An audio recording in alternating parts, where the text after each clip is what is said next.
I have to say up top, there's a reason why we did not do a parody You song wanted this to. episode. I had the lyrics written. I tried to learn this song. It is beyond my ability. Yeah. And this is relevant because we've done 58, 59 episodes. Most of the songs in our one song repertoire are performable because they're relatively like in the rock pop canon. I can play them. This has got too much jazz in it. It's way too much jazz. I can't handle this much jazz. The theme of today's episode is too much jazz. It's too much jazz. Too much jazz. Luxury, today's song is the biggest commercial release from this jazz and pop-influenced rock band who have sold 40 million albums worldwide and were inducted into the Rock and Roll Hall of Fame in 2001. It's also one of their most popular and beloved songs. It peaked at number 3 in the U.S. and number 5 in the U.K., so the U.S. knew something more. We were just better than Slightly the UK. more fans, yeah. In 1978. And the song is on an album that has been certified platinum. That's right, Diallo. This band has refused to obey rock and pop conventions. They're known for weaving deceptively ironic lyrics with sophisticated jazz harmonies and arrangements and a meticulous production style. And this song, which Pitchfork called one of the strangest hits ever to grace the mainstream, Understatement. just might be the perfect combination of all of those elements. It's one song, and that song is Peg by Steely Dan.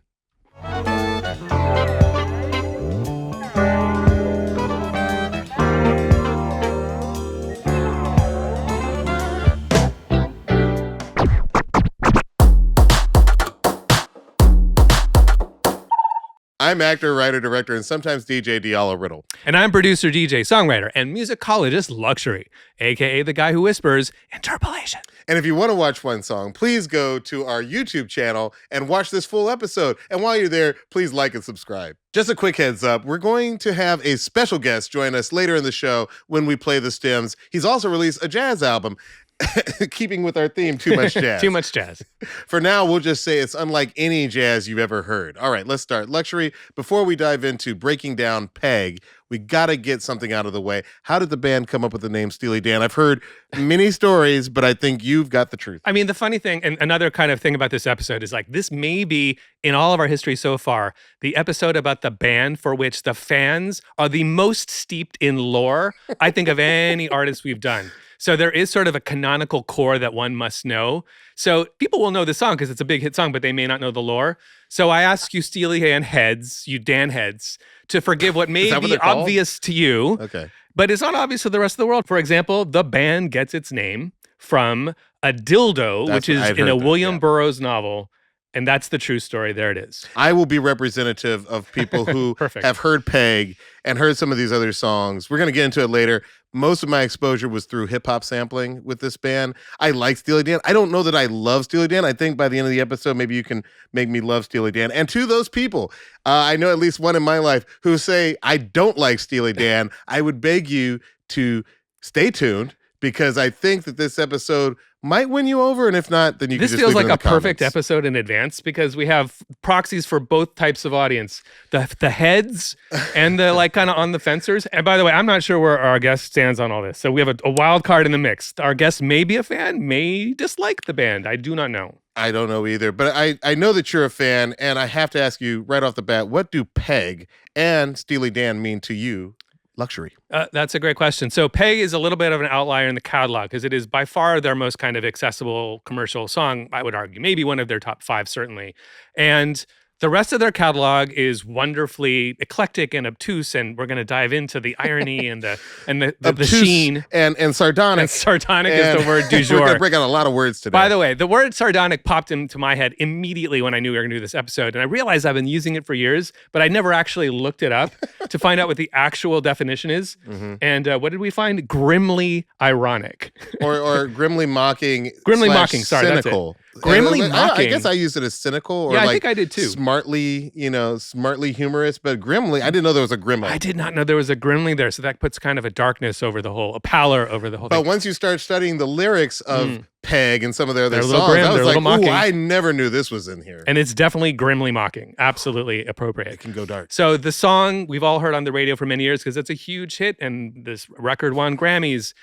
Personally speaking, I have to say I had a lot of resistance to Steely Dan in my punk years and being a teenager and just like liking so many other things. We'll talk about some of the convergence of albums that came out around the same time. The 1977 albums I tended to prefer were like the Sex Pistols, among other things, and the Clash. That's so interesting. Right. I got to jump in here right now. Yeah. The people who I align with in terms of hip hop are the Steely Dan fans in my life. The people who I align with in rock circles are the Steely Dan haters. There's a line in the sand, my friend. There really absolutely is a line. I mean, look, I grew up loving Steve Albini records like the Pixies and the Breeders and Nirvana and PJ Harvey, but he is famously a massive hater of Steely Dan. He uses it as shorthand for bad music. Yeah. So anyway, it wasn't until I was in college my sophomore year and I met a girl and she was like a little older. She was like 25. I was like 18, 19.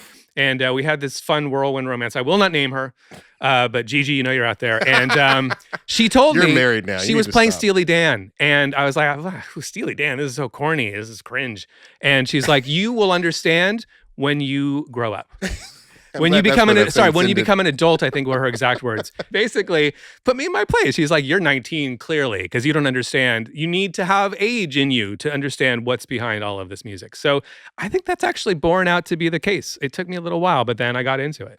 So let's get to know Steely Dan a little bit better. They're led by Walter Becker and Donald Fagen, but their band goes through lots of formations and band members over the years. Luxury, can you tell us about Steely Dan's origin story? Very brief history of the band. So they meet in 1967 at Bard College in Annandale, which again, all Steely Dan fans already know because it's the story of my old school. They talk about Annandale, blah, blah, blah.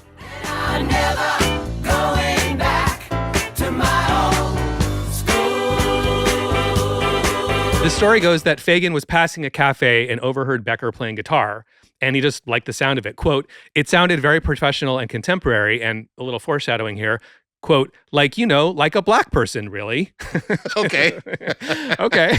Let's get into the race stuff early. That's relevant, man. Episode. But it's a part of this. It is a part of this because, and you were telling me about this. There's a Norman Mailer article called "The White Negro" from 1957. Yeah. And he's basically making the case of, white kids adopting, co-opting black culture and black music. What can you tell us about that Norman Mailer essay? I think not a lot of people understand or know that the history of the origin of the word hipster really comes out of this idea of, literally it goes back to hep cats and jazz. It's a jazz expression. Right? And beatniks, they're all in the mix. The thing is, though, that this idea of finding white kids finding black culture and appropriating it, not necessarily in that we use the word appropriation, it's a very broad spectrum, but it just means that it brings some joy to them and it's this sort of distancing from a mainstream culture that they don't feel a part of. So there's this alienated white, often male, but not always youth. This is what these guys are. They're growing up in suburbia. Oh, trust me, the women are there too. The women are there too. The alienation is gender-free. There's no gender line for alienation. No, exactly. Yeah, but these guys are growing up in the 50s, and for them, there's this outsiderness. But it is relevant that Fagen in particular is not just an outsider in suburbia in his mind, but he's a Jewish kid. There is a very strong affinity in this moment for, we've got Lenny Bruce is of the same era. So there's this connection that's happening with white people finding black culture and bringing it into the more of a mainstream thing. But appropriation is a thin line. And I love this band, and this is not at all a slam, but like sometimes if you know that Donald Fagen likes Ray Charles a lot, and then you see him performing with the glasses on and the way he moves, it's like, oh, okay, he's definitely thinking in his mind Ray Charles. He's sort of channeling it. But I think channeling this music and this vibe and this idea is a big part of what this band is consciously bringing to what they're thinking is an infiltration of a white radio world, a white rock radio world. So Fagen, actually his autobiography is called Eminent Hipsters. And he talks about in that book how he grew up loving artists, quote, artists whose origins lie outside the mainstream or who helped creatively exploit material from the margin. And I love that quote because that's what he's doing. He's bringing in the things that he loves, the sounds that he hears on the radio, the R&B, the Motown, and he's bringing it into his music, and him and Becker have a creative bond which comes out of this love of this music and desire to do something really unusual with it. So one last thing I will say, because it's relevant, we will be talking about the irony and the sardonicness and the witty lyrics later. One thing I identify with this band, which I think a lot of fans of Steely Dan identify with, is this sort of, I think, use of irony and knowingness as kind of a badge or even some armor. So I definitely, as I've been thinking about this band, I'm like, man, this is kind of me. Like I definitely, I wear my band t-shirts and this and that. There's something about associating myself with knowingness about music, and we have this show and I have my videos that connects me to this band, because that's part of what you're experiencing with Steely Dan is a history of music coming at you. It's very pleasurable. It's in a pop music format. But if you like go beneath the surface, boy, there's a whole lot. There's the jazz harmony. There's all kinds of things going on. That's a lot What you're deeper. saying is I can relate to, because I feel like as a hip hop head, like as a real hip hop head, also you feel like it's not just hip hop, it's not just the MCs, but ironically, it's like the song that they sample. There's meaning in that choice, right? Absolutely. To talk to a real hip hop head is almost like having the nerdiest conversation with somebody about comic books. It's like, well, Wolverine debuts in the Incredible Hulk 181, which is a fact. Look it up. But like it's the same way with like hip hop. It's just like, oh, the first time Jay-Z popped up on a Def Jam album, he actually spelled the letter J and the letter Z, and it was the B-side to Mike Geronimo's Time to Build LP. And so you're just like 12-inch. I know 12-inch. Sorry guys. So, but I mean, like, it's that level of like, I'm not just going to know the song. I'm going to know it's the intertextual lore, all the connections outside of the song itself. I'm going to know the song the producer sampled. I'm going to know everything about that producer. So yes, that idea of like music nerddom as being a part of being in the fandom. Right. And that knowledge is like integral to how they're making music. It's like the music itself stands on its own. That's a really clear thing. I want to make the case. But underneath it, there's a lot going on in those brains that made the music. Now, I know jazz is a much maligned. I feel like in the last 20 years, jazz has become maligned, and I'm not down with it, y'all. I am a huge jazz fan. I was raised by a jazz man. My father owned about 1,200 albums in our house. Like, he had a lot of records, and so everything from Horace Silver to like the greats, the Coltrane's and the Byrds. I love jazz. When I hear this music, I don't know that I hear the jazz. Like when I listen to the Doors, I hear Ray Manzarek listening to jazz and translating it. I don't always hear the jazz here, but the 70s, especially the late 70s, is a weird time in jazz, because after jazz fusion takes off, you have this music that nowadays would almost be called like smooth jazz, which is definitely pejorative. Yeah. But there is a jazz element here. Can you explain to us the jazz and the music theory that goes into Steely Dan's music? Yeah, the question here is, when is jazz not jazz? And this band perfectly encapsulates it. It's a pop/rock band with jazz elements. Might be the best, simplest sentence I can make. Becker's got a great quote, which I think explains it well. What we try to do is incorporate harmonic elements that were more sophisticated than rock and roll and still have it sound like rock and roll. In the simplest possible way, they're just using jazz harmonies in pop songs. And in the simplest way, they're just kind of throwing it in every now and then. Of course, this varies from song to song and album to album. But for this song in particular, this is a pop song with sort of rock elements, guitar solo, etc. But there's a bunch of jazz chords kind of in the middle and then in the front. And every now and then there's an unusual moment and your ear is interested. So it's interesting. But the interest comes from it being a very, what we would call like a spicy chord. It's got extensions. It's got ninths in it and flatted ninths and 11ths and 13ths, which just means that usually chords in rock and roll are mostly major and minor. And in jazz and blues, you might get a seventh, which gives a little bit of an ambiguity. It's not happy nor sad, major, minor. But these ninths and 11ths and 13ths and augmentation extensions give it a little more ambiguity, and it's more colors. So that is the simplest possible way I can talk about it's a field of study. You can go to Berklee for a 4-year program and get a lot more depth than what I just said about harmony. But in a nutshell, that's maybe the secret sauce, that if you're not a musician and you're hearing something a little bit extra happening in the music of Steely Dan, it's this little stealth jazz, I would call it, subversive jazz. Thanks for explaining that for us. Now, if you can, walk us back to the early days of Steely Dan and take us down the path that leads us to Asia, the album that has Peg on it. Here's a real quick, concise, succinct summary of the band. They meet in 1967, as I mentioned, at Bard. They go through a series of incarnations. There's a bunch of demos you can find from this 68-71 period where they're figuring it out. They famously have a drummer named Chevy Chase in the band. That's right, I've seen that. That was back when they were called the Bad Rock Group. They become brill-building writers, so they start learning about songwriting as a craft. And they also start learning about writing songs and having incredible musicians musicians perform them. So this is their exposure to an idea that will be relevant later on. They're briefly staff writers at ABC Records, and they're doing jingles. So again, they're exposed to this idea of other people performing their own music. What does that entail if you're a songwriter at ABC Records? What are you writing? Well, it's interesting because we've had a couple of episodes where there are, I think Maurice White, we talked about, was a staff writer as well at Chess Records, I believe. When you sign to that label, they just have like a couple of guys who just sit around and they're like, it's probably write similar me a song to about, this girl that I like. It's probably similar to what maybe doesn't happen anymore, but once upon a time in Hollywood, were there not people that were writers that just lived on the lot? Under contract. I mean, to this day, we're technically under contract with studios. Right. I think it's very similar. The work you do, your work for hire. When I came to LA, I was in a publishing contract, so everything I wrote was co-owned by an entity that tried to get the song used. Mm-hmm. So it's similar to that. The staff writers enabled the record label to have more ownership of the music, basically. So sometimes they'd solicit. They'd cover songs from other artists that weren't on their own label. This was a hedge on that bet in a way. The more songwriters you have, the more songs available. This is also in an era where repertoire it wasn't a given that the bands would be writing and producing and recording their own material. Right.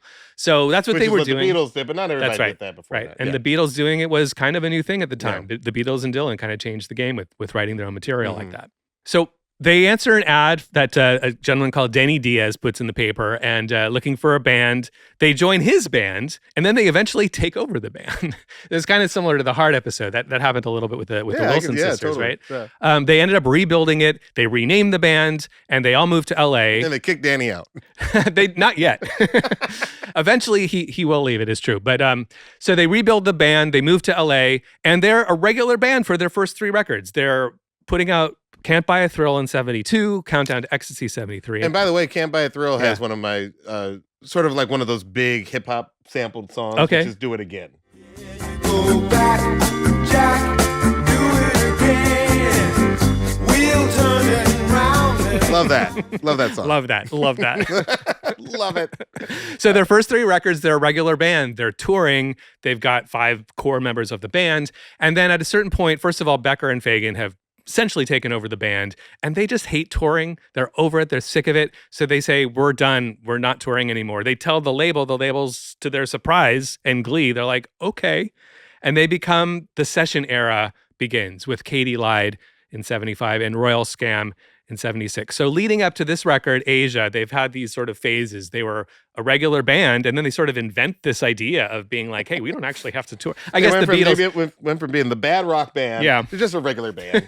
They didn't invent the idea, by the way. The Beatles kind of did the same thing now that I think about it. The Beatles were like, we're sick of touring too. They became a studio band 10 years earlier. Makes so sense. Maybe that was their model. But that's what they do, and they just start to hone the perfectionism of getting every perfect sound. And we'll get into that when we get into the stems a little later. And then we get Asia, the record we are talking about today, and that's 1977. 77. Yeah, I know. That's nuts. I mean, let's think about the music that was being made when Steely Dan releases Asia in 1977. So many eclectic, it's so eclectic. Look, amazing records. Disco is huge. You got Donna Summer's "I Feel Love," greatest song of all time. Your greatest song of all time. Beginning of electronic music, in that, Yeah, but you also have, in more like black R&B, you've got like Parliament. They have their #1 single, "Flashlight." Mm-hmm. Punk is taking off with the Clash and the Ramones. It's the rise of new wave with Elvis Costello and Talking Heads. Prog rock, Kansas, Rush. You've got heavier rock with Kiss and AC/DC. Mm-hmm. And then we come to 2 white guys making a jazz album.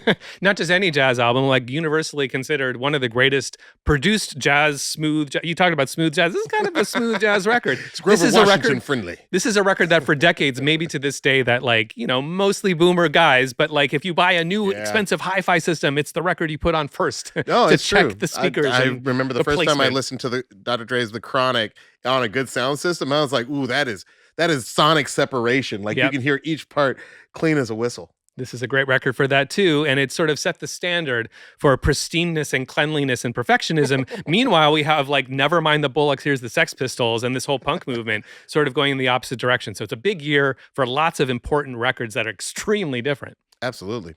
After the break, we'll dive into how Peg was made with our special guest. Stay tuned. Welcome back to One Song. As promised, we've got a special guest here to break down the stems with us. He's an actor, comedian, a hero of ours, a writer, a producer, and a musician, you know his unmistakable voice from Archer, Bob's Burgers, Wet Hot American Summer, and much, much more. And he recently released an album that we can't get enough of. It's a jazz project called The Jazz Daredevil. Ladies and gentlemen, give it up for John Benjamin. John Benjamin. Here I am, guys. Here I am. Oh, no, that's not the voice I expected. So unexpected. Oh, yeah. Very surprising man. Yeah, I've been putting on a voice Oh, man. over 30 years. Wow, this is a big reveal. This is a big get. A big I have scoop. to do my characters all the time. When I'm ordering a coffee, it's just me. You were actually running away from your natural voice. That's what pushed you into the field of doing the voices. Yeah. Yes, right. A reverse Michael Jackson, actually, right? Yeah. Exactly. Yeah, Michael known for having A deep voice. In real Deep voice in real life. Yeah. Oh, I That's didn't know true. that. John, welcome to One Song. Congrats on the album. We'll talk more about it later. But we're curious. I'm extremely, genuinely curious. Okay. Do you like Steely Dan? Steely Dan is like a complicated band for sure, right? Yes. I definitely didn't like them, I think, for a number of reasons when I was younger. I know they're divisive, but I think at some point it's sort of what, like you were saying, you give in. They're like, You relented. but yeah, I relented. And I like them now a lot more than I used to. Why did you not like them and what changed? Well, I think when I was like a teenager, I got into post-punk music. I started like when I was an early teen liking disco. So those two genres were like, like very in opposition to Right.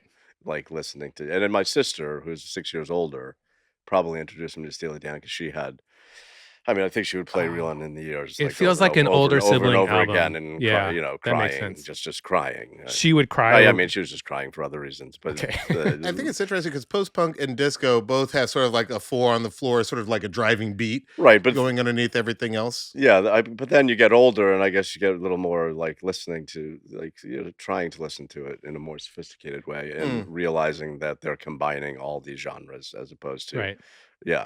But at the time, also, my 13-year-old self, you're not dancing really to anything. You're not dancing to Steely Dan, But and I did. I think what you were So looking disco for was my first love in music. was that from like just what was on in the air and on the radio, or Yeah, like probably, yeah. Yeah. Probably, yeah. And that was like also controversial because I grew up in like central Massachusetts, which was kind of like, like that was like Disco. hard rock country.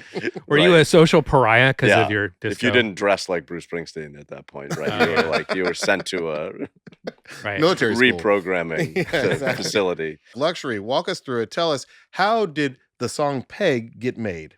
All right. Well, the album Asia, which comes out in 1977, is mostly recorded in LA, but this song happened to be recorded in New York with New York session guys. And we'll be talking about the session guy thing in a minute. And got to give credit where it's due. Gary Katz is the producer. Bill Schnee is the engineer for tracking. And then Roger Nichols and Elliot Shiner are the engineers for the Bill overdubs. Schnee? Bill Schnee. Okay, cool. Yeah. This is important stuff because this is a Grammy Award-winning record for its pristine, sophisticated, perfect-sounding hi-fi audio music, which was engineered and created by these guys who dialed in that sound, and it won them the best engineered recording at the Grammy Awards. So That is the award everybody wants. it's sonic You don't want to perfection. hear Bill Schnee's. Song of the year. You Yeah. want best engineer. Look, let's give these guys their due. They're No, we like do need to. universally revered in the industry. These are maybe the unsung heroes of this episode. We try to have them everyone. These are the ones when we talk about how this is the hi-fi standard to this day. When you get a new, system, you put this record on, or Pink Floyd, or And, whatever and it who is. gets credit or for the that? Chronic. We know who got the Grammy, but who gets credit for telling the band, hey, not that other stuff. We need it pristine. It's the engineers are the ones who are crafting the sound. As simple as that. It's the simplest way to put it. So, as Walter Becker said, we wanted to get some of the tightness and precision that certain kinds of jazz had. We were just talking about it. Yeah. He means the big band type that influenced us in that kind of perfectionism. And then, pure neurotic drive took over at a certain point, and we ran on that pretty well for a few years. So this is the moment that the neurotic drive is taking over Becker and Fagen. And they are obsessively trying to craft the perfect sound with these engineers. But importantly, they're bringing in lots of performers. So the two of them are Steely Dan forever, but the drummers, that is the most revolving seat imaginable. There's 40 total of 40 musicians on this record, almost a different drummer on every song. And It's basically Oasis. it's it's a lot Two going on. guys and a rotating cast of drummers. A rotating cast of characters. So different drummers on nearly every track. Victor Feldman is the only musician outside of Fagen and Becker who are on all the records, and he's on this one. We're going to talk about Chuck Rainey, the bass player, in a little bit, and give him his flowers. He's on most of the songs, and so is Larry Carlton. So they try to push back on this notion that they're just like got a rotating band by saying, quote, we actually have a band with a few substitutions, but it's really just the two of them and whoever suits the song. So the story begins with Donald Fagen. He's home in Malibu in 1976, and he's working on a blues riff, as he says.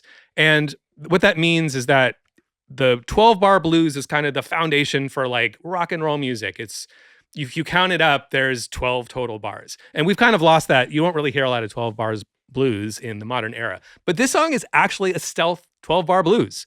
So that was an intention. They're like, we're going to stealthily put a 12-bar blues on the radio, essentially. So they're adding some jazz harmony.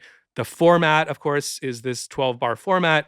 And then Becker comes up with a chorus, which breaks that format a little bit. So we've got this 12-bar blues with a pop format and these kind of crazy jazz chords in the middle.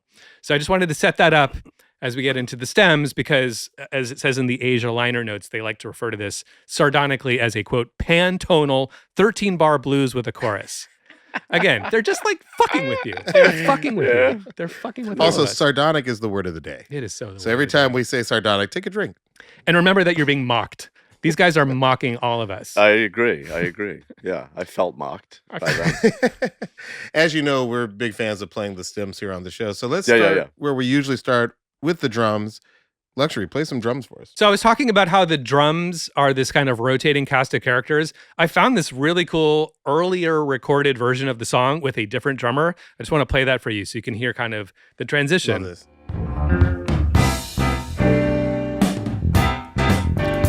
So this drum player,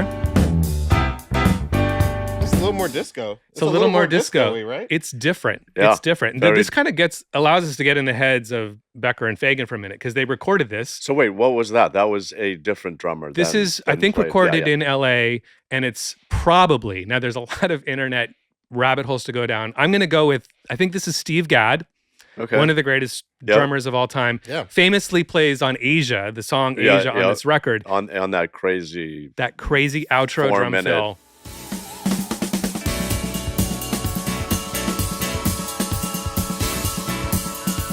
Steve Gadd is a hero of many people because of that solo on that song on this record. But this is him playing this song, and they're like, nah, we don't like this guy for this song. Wow. Okay. So they heard what we just heard, and they're like, nah, that's not it. Yeah. That's not it. Yeah. By the way, it should be pointed out, Steve Gadd plays on 50 Ways to Leave Your Lover by Paul Simon.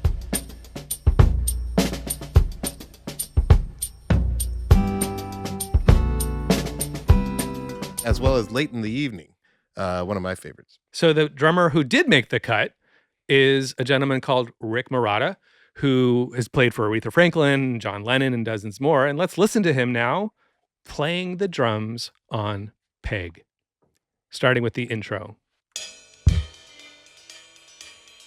And I'll bring in some other stuff.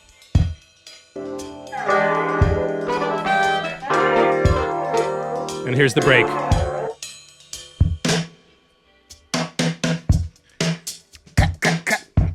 And that's the feel they wanted. Yeah. This little groove, which is what he plays the entire verse. Just this. And that's all that we needed. I'll add a little bass for fun.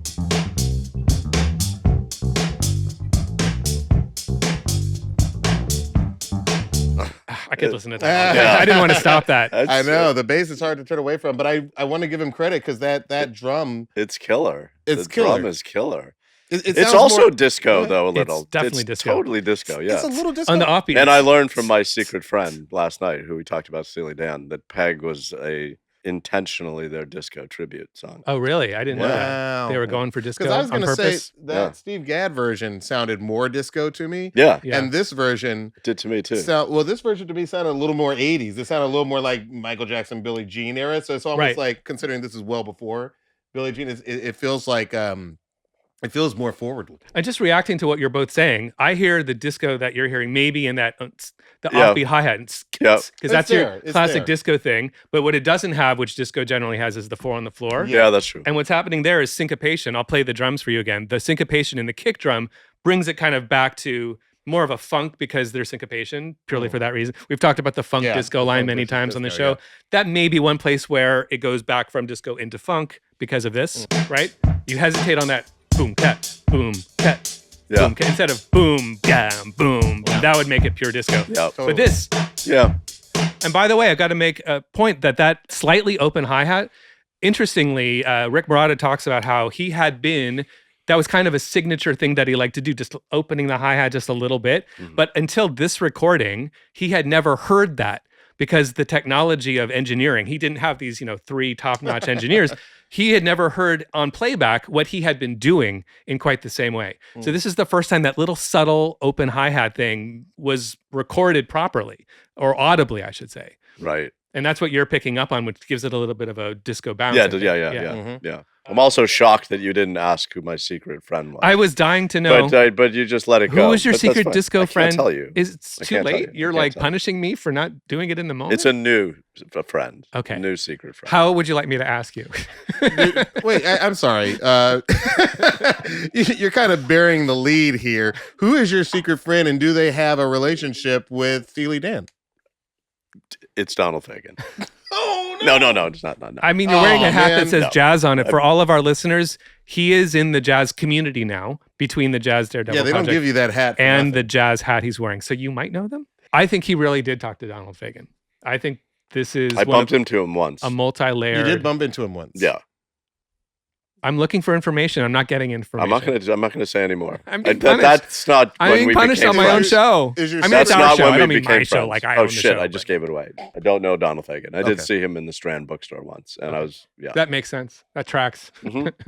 There's some Okay. other drums in here you wanted to mention. Yeah, we got to hear the chorus drums now because then he goes into this. It's kind of the same as the verse, isn't it? Oh yeah, it's a little open hi-hat. Yeah. More disco. Yeah, A little. definitely. But it's disco in the Casey and the Sunshine Band way, and not in the Donna Summer way. The I kick, would the argue. kick makes all the difference. The fact that he's holding back on that 4 on the floor, he's sort of delaying that boom, cat, boom, cat. Just Yeah. it's not disco anymore. Like you need that if you're going to be on cocaine in 1977 at Studio 54. It doesn't work otherwise. It doesn't work otherwise. It's failure. That code Disco barely failure. gets you high. Who's your friend? They, d- Oh god. they did not play this at Okay. Studio 54. I imagine I don't imagine that they did. they did not play Peg. Yeah, it doesn't feel like they play it. And then listen, towards the end, we have the final choruses. He does switch it up a little bit and add the ride cymbal. It's very satisfying to hear. And now I will share it with you.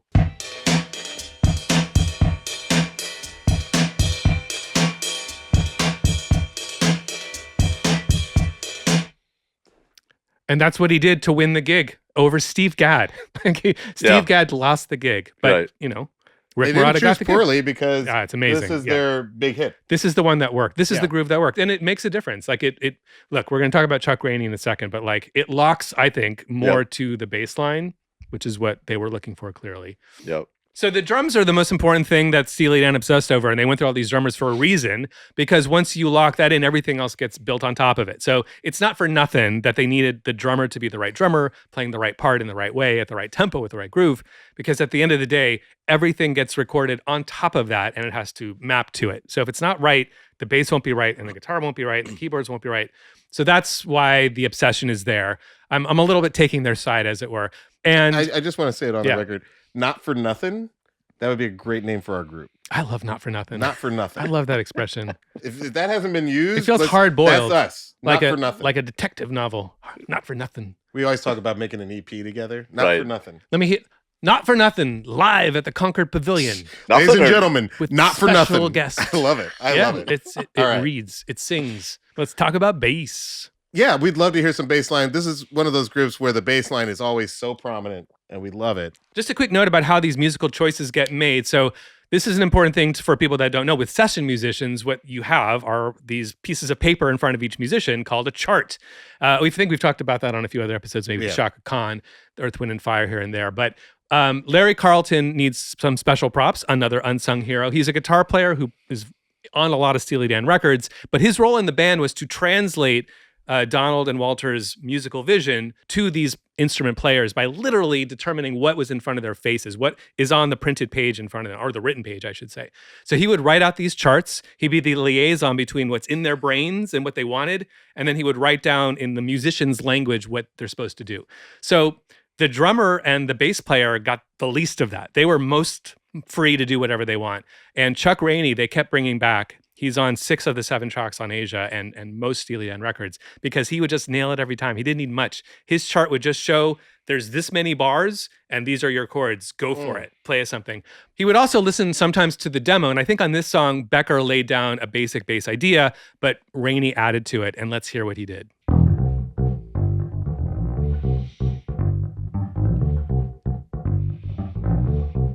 Now, if I bring the drums back, the way they lock, that's the key, that downbeat, the 1, 1. And then after the 1, you can kind of mess around. You could dance to that. You could definitely dance to that. That's hella danceable. I almost, yeah. Is there an argument that you can't dance to this? I started to dance to that. You took the position that you can't dance to it. Did your friend say that you can dance to it? He would never say dance to that. Who's your friend? Yeah. His name begins with an L. I am going to let this joke die. Where's my camera? You know who you are. There we go. An L. By the way, did that last little moment, did that remind you of anything? I'll play it for you as a loop. Ready? What does that make you think of? Isn't that the De La Soul sample? Oh, yeah. Welcome to my world of phrasing right up to bat. It's the daisy age and you're about to walk top stage, so wipe your lottos on the mat. Hip hop. Well, you know what's funny is that the way that the organ was coming in. Yeah, there's a Rhodes and piano. Rhodes was and coming clavinet. in. It actually reminded me of Music Sounds Better With You by Yes, Stardust. you're right. Play that again. The same Play that rhythm. again. You're absolutely right. Faith by Shaka Khan. Sounds like the music sounds better with you. A major version of that. It's major. Yeah, It sounds so awkward in major. It's too happy. All right, I'll play. This is a very happy song, and when we get to the lyrics, I'll talk about why it's actually not a happy song at all. But, Okay. but Well- that's just a tease. Let's keep going. Okay, so there's a real fun anecdote. Chuck Rainey talks about how when Walter and Donald asked him to play the bass line, they said, please, whatever you do, please don't pop and slap. Don't do that kind of funky, at the time That's it would have interesting. been Stanley So they said, Clark. don't do the pop, pop, They don't want it, boom, pop, boom, boom. Mhm. Don't do that. Don't do that. To them, that just wasn't what they were hearing in their heads. But Chuck really wanted to do that. So he tells the story where he apparently dips his chair down and puts up a barrier and turns around in his chair so they can't see him. And No then way. he does what he wanted. He does the popping, and I'll play it for you now. You'll hear it. It's perfect. You can't not do it. But it was stealthily done. And he in his telling, they didn't notice till later. They're like, all right, we'll let you get away with it this time. It's called hiding the slap. It's the old hiding the slap. Yeah. Any of the New A York lot of sessions. people had to do that. The shame of the slap. The slap wasn't cool back then. Yeah. The slap and the pop. Well, here's the slap and pop in the chorus. Can we take out the drum? Oh my God. What? God, I just want to listen to this all day. What a maestro. Yeah. I'm so in good. fucking agony hearing that. Yeah, why is it painful? It's so good. It's so good. It's painful. So good. Every note is delicious. Just another example, by the way, in this section of how they're like kind of throwing in little unexpected, not usually in pop things, is that there's like a 3 against 4 feel there. I'll play it with the drums. 1, 2, 3. It's basically a little triplet, and then we get back into it. Yep. So they're just freshening up your brain before you go right back to the repeated thing you've heard Yeah. a few times. Masterful pop craftsmanship is what that is. Let's just hear how it's so satisfying at the very end where that bass and that ride come together. And to take us out to the end of the song, we hear this.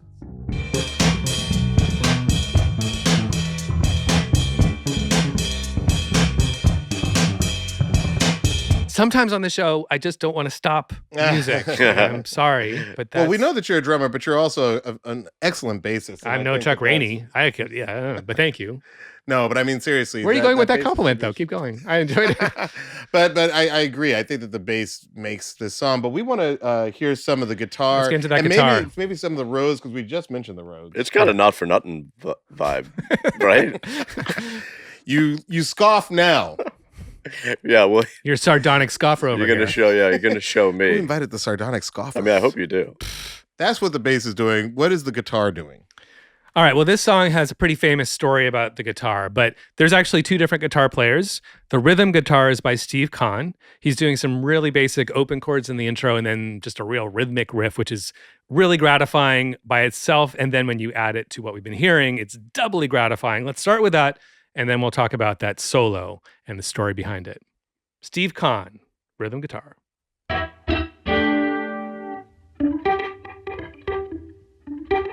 In the mix, it's more like this with drums. Real basic. It's just in the left channel. It's not stereo. Just really tasty little melody that he's playing throughout the entire song. Delicious, basically. tasty. Delicious, yeah. He's hungry. He's very hungry right now. He's We really we hungry. skipped breakfast. I'm very hungry right now, so that may find its way into my language. It does that all through the verse, and then in the chorus, he does this cute, I put in my notes, slidey thing. So here's the slidey chorus.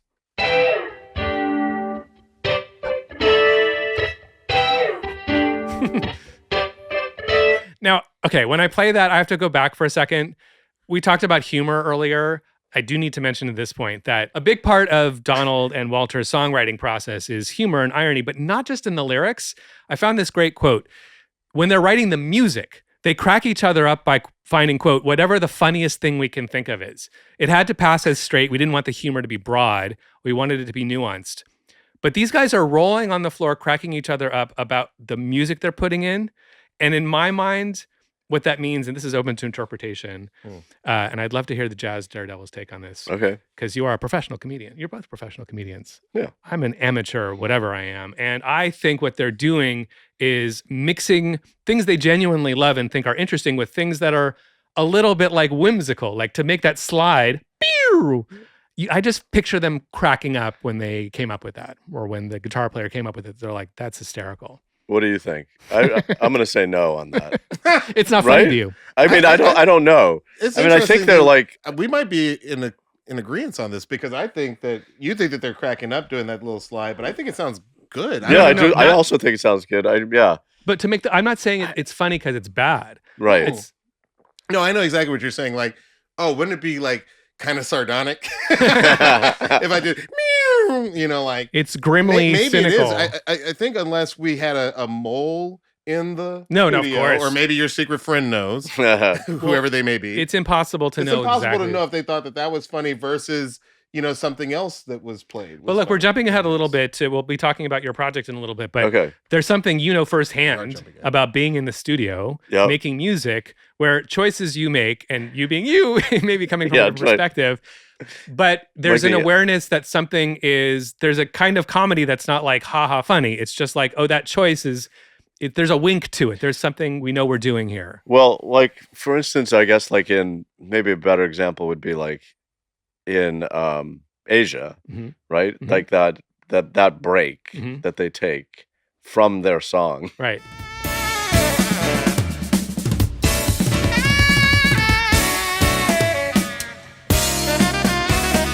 The journey for the last couple Right. minutes, you mean? Does feel like it's the kind of, it is funny to me Yeah. to hear that. But I imagine for most people, they're either like, well, that's why I sat through that, and then I like the melody and I like the pop song. But I agree with for you. for them, it might have been ironic in the sense that like they were going to make people listen to that, But I think I agree with you, and which but is a certain version of comedy, I guess. It's like yeah, the musical like- version of it. I think sometimes when you're the musician is, let's take this to a crazy place, yeah, and sometimes it's the absurdity of it, or it's the fact that it's such a huge contrast to the previous thing, or the fact that maybe it's like a ridiculously technical thing to do, yeah, but it's not meant to have the listener laugh at it. yeah.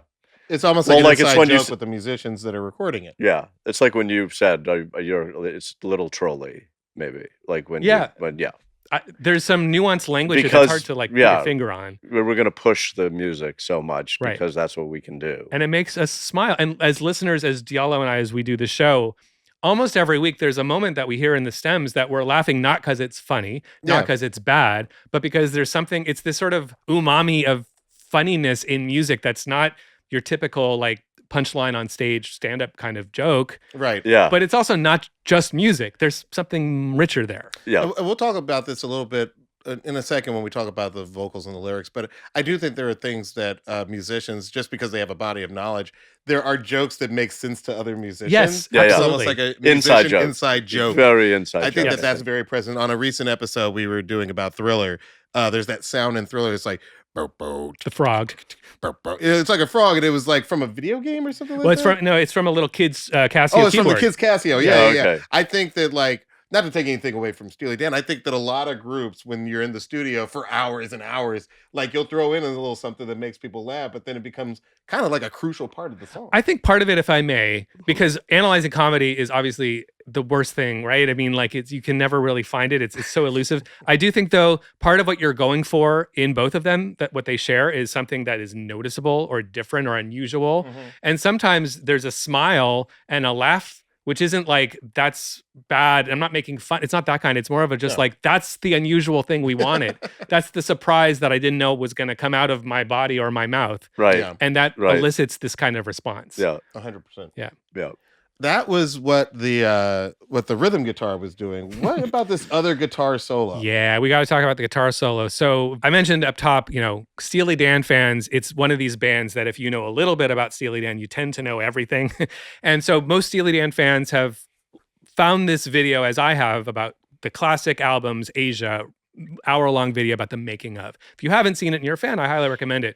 They tell this story, and I'm going to play you some clips from it because they had 6 or maybe 8 different guitarists come in to try and nail this solo. And in this video, the reason why this video is relevant is because you get kind of a glimpse of what it must have been like at the time for them in the booth, sardonically listening to all of these performers and dismissing them out of hand, and then they never got the call back. So first I'll play what Jay Graydon played, which he was the one whose solo made the cut. And his solo was the 7th or 8th that they heard that day or that month. I'm not sure how long it took them. And it sounded like this.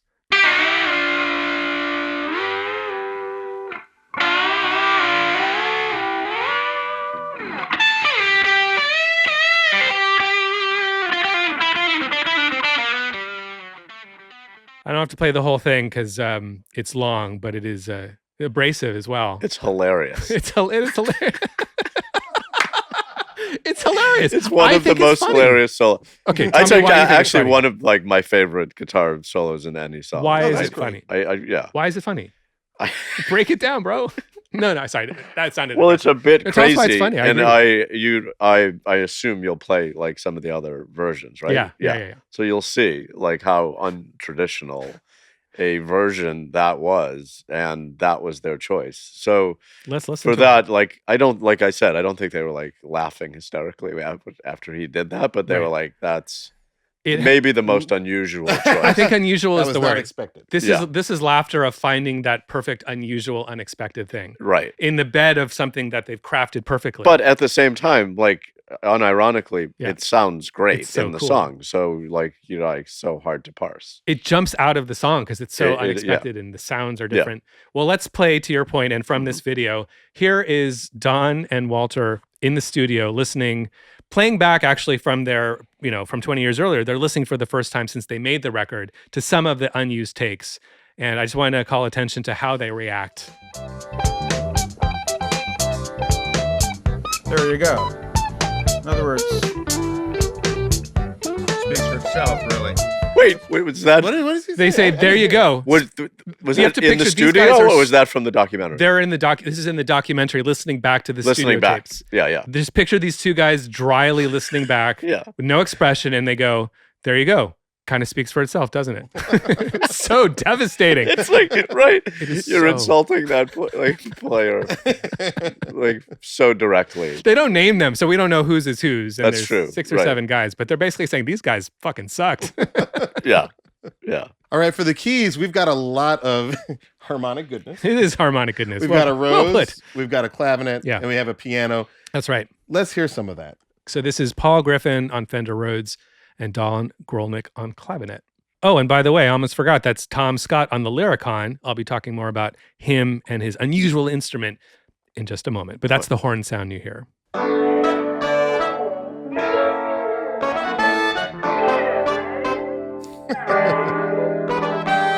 I love that swirling. There's so much phasing going on. I think it's a flange. Yeah. Maybe on the Rhodes. I'm not really sure. I can't really isolate it, I'm guessing. But yeah, it's such a like distinctive sound. Yeah. Gives you some color right off the bat. I've been to Lyricon. It's one of the No, that's the name of the instrument. Oh. No, it's down there at Crypto Coliseum every year. There's like 200,000 people. All coming for lyrics, right? Yeah, all coming for lyrics. Listen, we're gonna get into all these parts. You can buy them there. And no way. Yeah, it's Chris. Yeah. Do you sign autographs? If you love conventions, go to Lyricon. Go to very popular Lyricon. there. Yeah, people bring baseball. What cards. is a Lyricon? I don't know what that instrument is. A lot of people don't know what it is. It is a electronic wind instrument, the first wind controller, like a MIDI controller, basically, but for the sounds that we hear that are horn sounds. So you're not actually hearing a horn section. That's not a sax. It's this gentleman, Tom Scott, very important guy. I'll give him his flowers on this episode. He is the first person to own and use a wind controller, as far as I know, on recording. And he reminds you all the time. He's like, I'm the guy who. I'll find you a part a little bit later where it's a little more isolated. This is the Lyricon melody that is halfway through the verse. I always thought that was a horn. It sounds like a horn section, even. Right? That's a Lyricon. It's a Lyricon. It's not several horn players. It's actually Tom Scott playing this instrument. And I'll play it for you in another song that you'll recognize.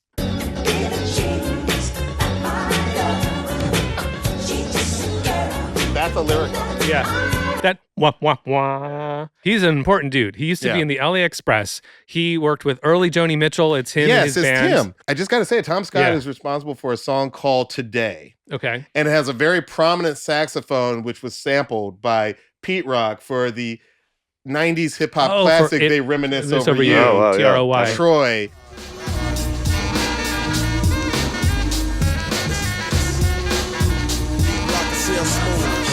Like one of the greatest hip hop samples of all time. I didn't know that was him. Scott, I mean, we're going to talk about it a little bit. Lot he shows up every time hip hop. It's almost like hip hop is chasing a Tom Scott song. It's crazy. Is that the? Oh yeah, it's that song. Yeah. Tom Scott has done so much, and he's a core, like just an LA guy, LA session guy. He's on Billie Jean, as we said. He also wrote the theme song from this show.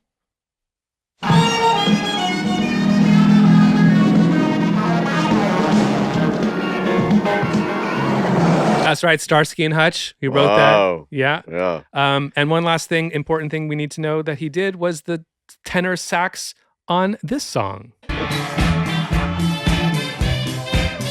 Oh, that's cool. Oh, wow. I didn't know that. That's right. One of our favorites here. He plays the sax solo on Do Ya by Rod Stewart, as well as the sax solo on Rapture by Blondie. The guy is important in the world of music. Also, I just learned the fun fact that Tom Scott was also the band leader on the short-lived Chevy Chase show. No. So Chevy Chase and Tom Scott coming full circle on Steely Dan. Amazing.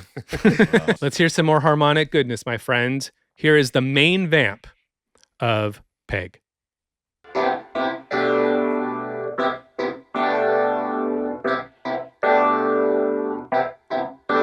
And that's it. You're hearing the stack. They're all playing absolutely in unison and wonderfully blended. So you're getting the clavinet is giving a little bit of that edge and funkiness. The Rhodes is smooth with a little bit of, I think, the flange. And I believe there's piano in there, although on that listen, I wasn't really hearing it. But maybe buried in the mix. If I can be pretentious for 1 second, because I just learned this watching. Or an hour. Oh, no, I'm sorry. It was right there. I've been self-censoring all episodes. Was right Allow there. me some fun. It was right there. He finally let it out. He's been keeping it in for 58 episodes. And it was worth it. Today's the day. Jesus Christ. I feel better now. I feel like some air has been let out. I am done.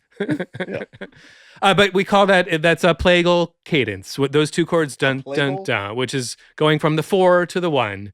It's the way you resolve as a cadence. This is a plagal cadence, 4-1. Cadence. And then in the chorus, there's a little percussion that gets added, and it sounds a little something like this.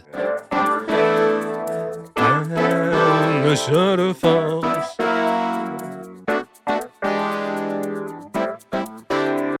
So there aren't any horns on this song where I thought the horns were pretty prominent. There are no actual horns. I mean, look, it's a But then we have a technicality. Lyricon. The Lyricon is technically a horn. I guess it's technically a MIDI controller, but that's the horn section that we're hearing. Wow, it's that's not crazy. a bunch of guys with brass instruments. It's Sorry, not even- Jerry Hay. Yeah. Famous horn man. Now we're going to talk about the vocals, these wonderful Donald Fagen vocals. Yes.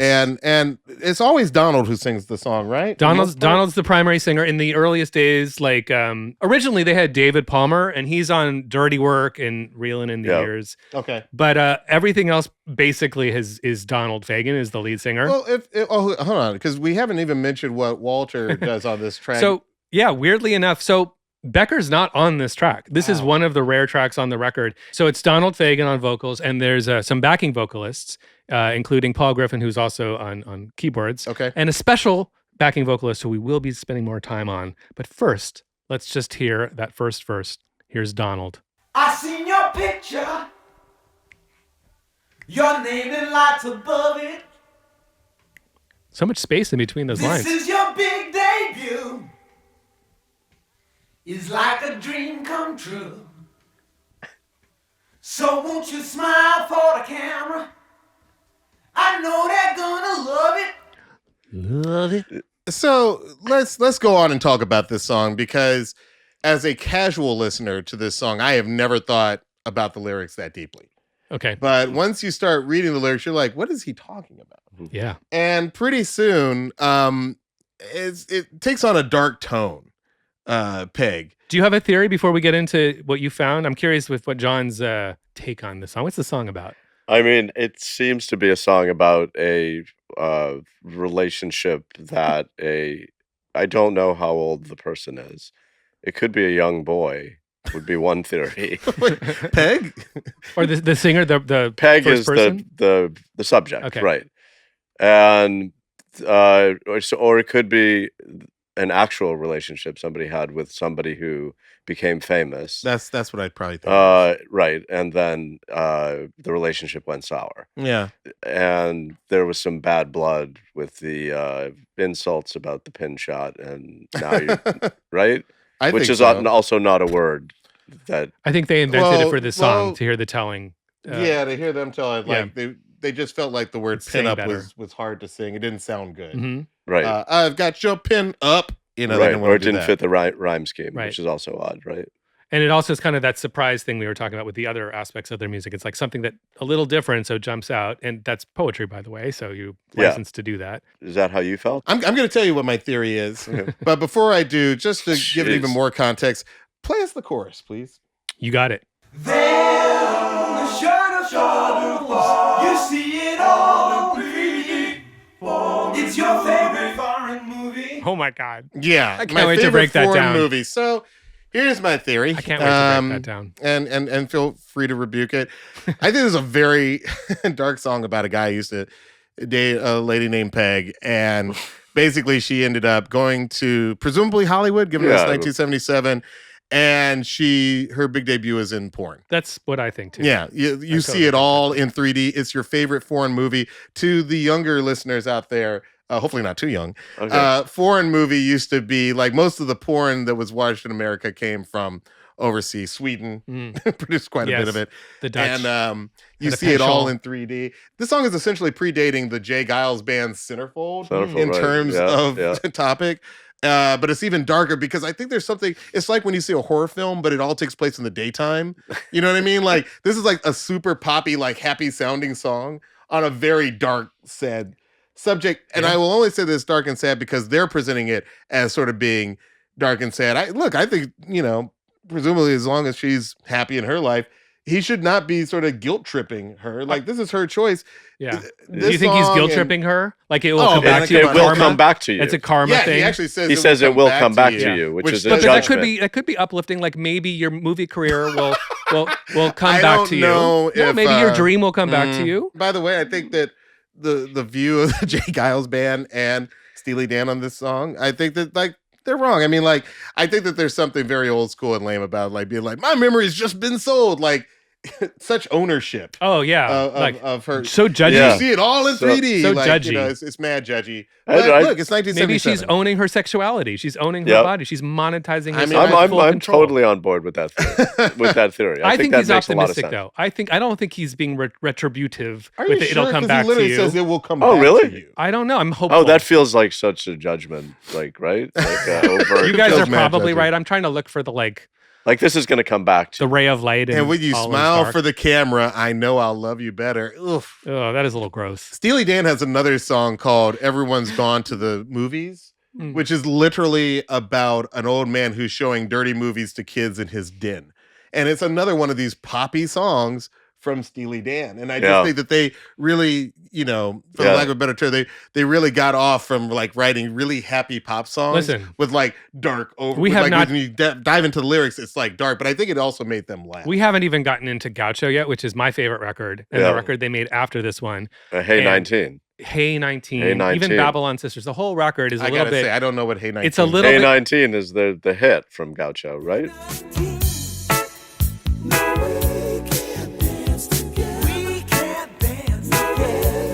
The whole record is that's a little bit of an older man, younger woman, Yep. LA, fading middle age, Yeah. about to get divorced, or maybe about to make a decision that will cause a divorce.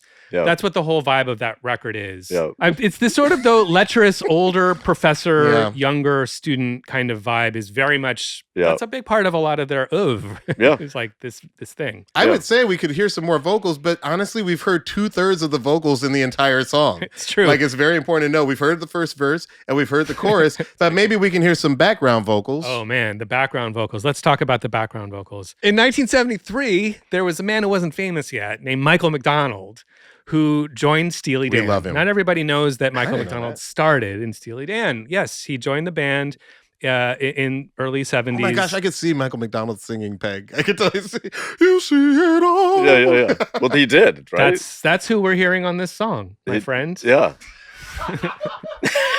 I mean, if you want to see someone learn something in real time, you just did on YouTube. Yeah. Go for it. I didn't know The way Fagan and Becker tell the story is they originally pictured in their minds that there would be 4 saxes doing that call and response part. The response part of Yeah. the vocal was originally a sax line. Oh, And then they decided to do 4 Michael McDonald instead. So he's overdubbing himself. Mm-hmm. Let's hear a little snippet of that. Back to you. 4 Michael McDonald's. That's a crazy band too. No, I'd listen to that band. Hell yeah. Oh my God, it's so warm. Don't you wish you had that as your ringtone every time? I'll get back to you. Here, let me give all the listening audience Leave a chance- message, cuz. Wait, can Yeah, we no. give them a message? I'll do that, and then you can do the like. Yes, leave a answering machine message and John Benjamin is now going to give the One Song Nation their answering machine Yeah. echoing message. Here we go. hey everybody, you've reached the offices of One Song. Please leave a message and we'll get Back to you. Fucking nailed Amazing. it. Yay. This is a Amazing. professional man over here. What a professional man. professional man. Yeah. Well, I know that I have personally learned a ton today, but John, I'll start with you. What's the legacy of Peg and Steely Dan? Like I think like you guys said, it's one of their most popular songs. I feel like probably people don't listen to Steely Dan as much as they used to. Mm. And they should go back, right? And listen to like that. It's so many hits. Yeah, I mean, at 40 million sold albums, they're not underrated. But are they in Yeah, the but culture now? Yeah, but they're Yeah. they're culturally relevant now. Maybe amongst like music nerds and such. So I was going to say there's a conversation happening right now, like on TikTok, about this kind of Berkeley School of Music-y, like super muso, yeah, harmony, jazz, funk, but practitionered by white artists and white bands. So Mhm. they're clearly one of the progenitors, is that the word? Yeah. Forerunners Yeah, of this thing. Yeah, Wait, can I? So is they're in that muso a conversation. word? What's that? Muso? What's Muso? Are you making that up? Or is No, that no, a no. real That's, thing? I don't know. I've heard it on like British sitcoms growing up, which was like my bread and butter as a You've done only child. 75 episodes. This is the first What- time what I've is a heard muso? What is a Muso. Muso is just a musically educated person. oh, okay. And it's kind of used a little bit like negatively, like putting a too much pejorative, musical as a information pejorative. into something simple. Like what a British like bully would yell at. Yes, like, you fucking Hey, muso. Muso, come over here. You muso. Look at this muso.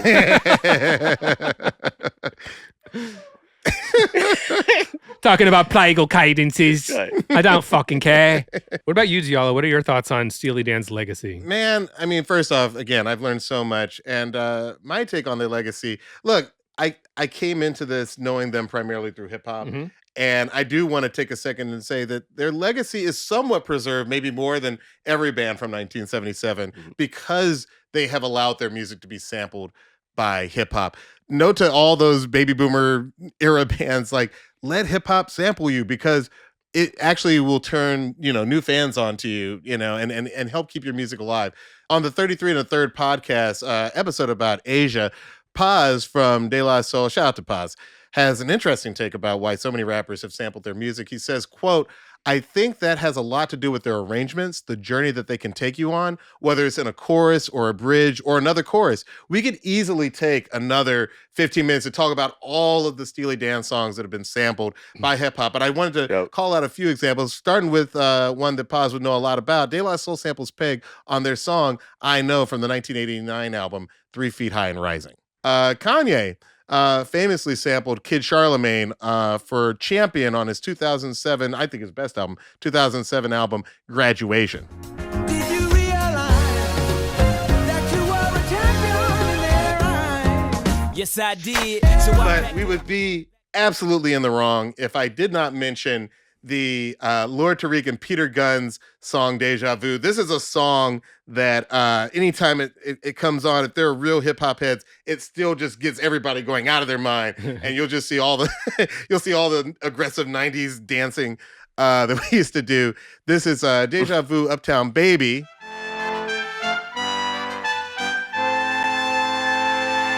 New York to the heart, but got love for all. Wow. Line die in the fire where I learned the ball. By the way, that song samples Black Cow. Yep. Right. Also By from Steely this Dan. record. First Yeah. song on this record, Asia. Yep.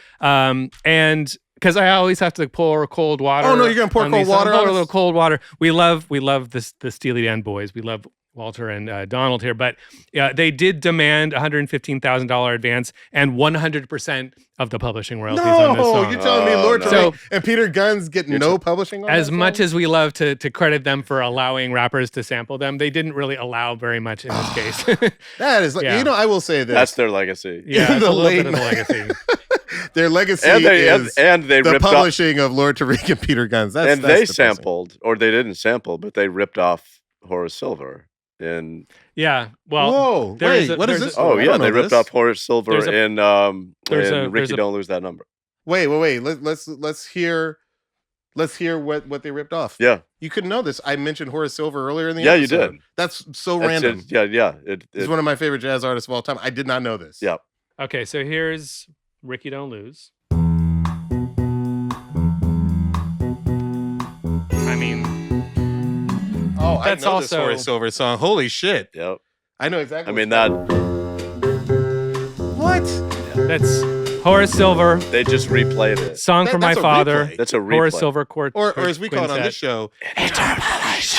Oh man. Thank you. You've entered the fraternity. Thank We've all you. whispered it in unison. Yeah. What was the end result? I of don't this? know Did the Horace sto- get some money or? I understand that they faced a plagiarism suit for that, but I don't know the outcome of it. But I do know the You mean- outcome of this one.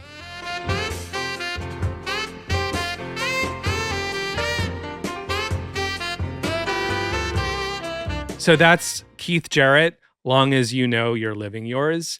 And here is the song Gaucho.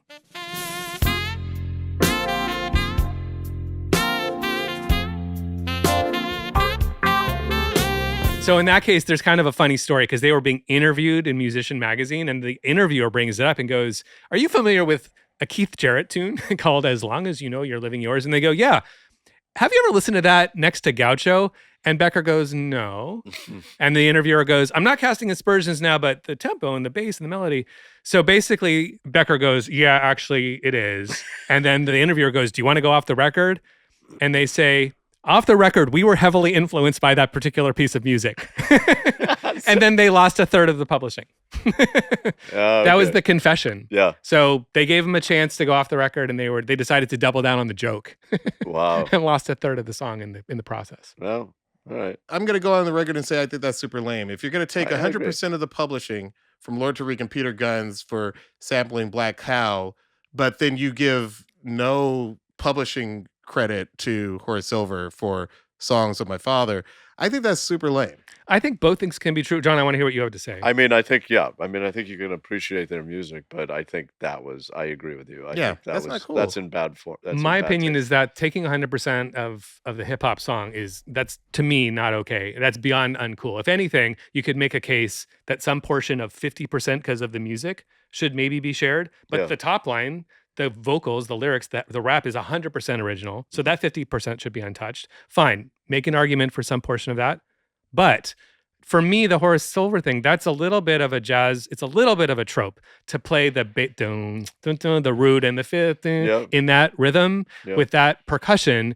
It's, I think, part of, like, you will probably find a bunch of other songs that also do that because it's genre. It's more of what I will say, somebody it's who grew Latin. I grew up with that Horace Silver song, and the second you started playing the Steely Dan song, I realized I wasn't listening to the Horace Silver song. I was like, wait, this is a different song. Go ahead. Well, but what you're saying is in the jazz tradition, you are going to be replaying phrases all the time. Yeah, that's kind of a stock phrase. It's kind of a building block. But that seems to make the case that a little bit of a bad from taste. Jazz. Yeah, I hear what you're saying, and I generally take the position if jazz steals from jazz, I guess. I don't know, right? Like, but if you're Steely Dan and you do that, I think the hypocrisy is in them taking the 100% on the hip hop song. That to me is where things that contrast and that might inform is not so good. Right.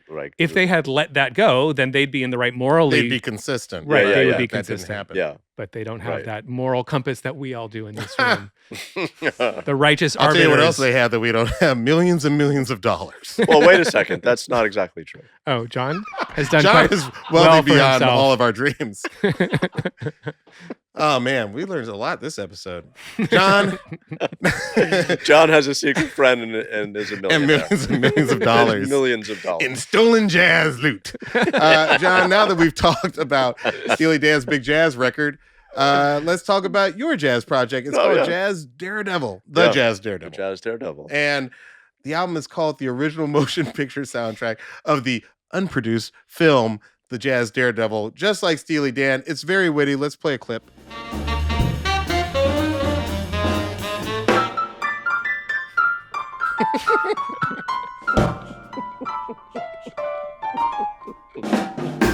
I don't play piano at all. And I'm not a huge fan of jazz. I never was. John, Yeah, I'm sorry. thank you. Between Horace This Silver contribution getting to robbed and then that line, I feel like jazz is taking a hit Yeah, today. that took a hit. I learned my lesson. From white Jews, no less. Let's face it. Like, I'll be the one to say it. Listen, I'll be the one to say it. No. Yeah. John, you are not part of the problem today. The world, society is, but you are not the problem. Yeah. Let me just ask. I right feel off like the there's bat. some Steely Dan vibes in my soloing. Sure, I feel Right? that. No, you gotta pick. You gotta pick the oddest version. I agree with you. Here's what Yeah. you're doing, which you probably know already, but like what I hear when you're doing your project, it's hysterical. It's funny. I've listened to that 50 times. I'll listen to 50 more before the week is over. But you are actually accurately, rhythmically doing something. The joke is that the notes are wrong. The notes are all right. There's no correct notes at all. But rhythmically, you've got kind of a pocket, man. You're kind of syncopating. And to your point, Donald Fagen, the way he plays piano with block chords and simplicity is similar. Yeah, You're kind of playing similar to him. Maybe, You right. really are. Yeah. Yeah. I thought it sounded atrocious, but I thought that was sort of the point of it. You know, He call me might, nuts. he might, I think maybe both things. Could I be think true. that Both you- things, you we can hold both thoughts in our heads. exactly. Oh, 59 episodes. Listen, you're recording an album with some serious jazz musicians here. Yep. Even though you don't play piano, how did you convince them to play with you? Well, I did. I wrote the sax player, and I told him the conceit of the joke when we played it live in the studio. Mhm. We played like I think it was 4 tracks. So he's in on it. He was in on it, but he Yeah. forgot. Like when he arrived, he was like that classic, like, wait, what are we doing here? And then when we went in to play, and I played my first solo, because he brought in some phrasing and like, here's how. So he kind of composed a little bit of it. he was just like, whoa, whoa, whoa, whoa. Because they couldn't play with me. Is what we heard the first take? Was that, or did you do a few? That was probably, we didn't do a lot of takes. Okay. And then he gave me like a quick lesson of what to do, just like, or how to play along with the music that wouldn't disrupt them so they could play through without like stopping. Okay. You know, what had you been doing prior to that lesson? Nothing. Okay. You literally had not played No, a piano. I mean, literally had not played piano my entire life. Yeah. No, I'm saying the lesson was in the session. Yeah. Like he was just like play the chord, you know, the chord. I'm not doubting that what he taught you is valuable, but that's instinctive to like, I'm sorry, but like rhythmically what you're doing is something. Yeah, I picked it up quickly. Yeah. You've got the foundation. Picked it up very You've got the foundation for a career. I honestly, jazz. if you listen to that whole album through, I am like getting better From song 1 to song 14. Song 1 to song That's 4. how we like albums. We like our albums. I like it when you can tell the person's getting better as you listen to the album. Yeah. And you're looking forward to the next album. Right, it Or keeps you look forward to going. the next song because Yeah. you're like, maybe it'll Keeps get better. going. Yeah. Keeps going. Yeah. Right. This isn't your first jazz album. Your first one was called Well, I Should Have. Yeah. How different was the recording process for that album versus this soundtrack? Well, the soundtrack album that I just put out is more of a concept album. So I don't play on all the tracks, and it is based on a screenplay of a movie that doesn't exist. It didn't get made. So in the narrative of the movie, the Jazz Daredevil character is enlisted to produce an album for a woman. It's like a noir murder Oh, I love it. story. And it's sort of like buried in the album. So you'll hear clips from the movie. Will we ever see this film, do you think? Like now that you're like, let's say that the soundtrack does really well. Would it be a goal of yours to get the film actually made? I mean, I would love that, but I Yeah. don't have high hopes. Yeah. Oh, come on.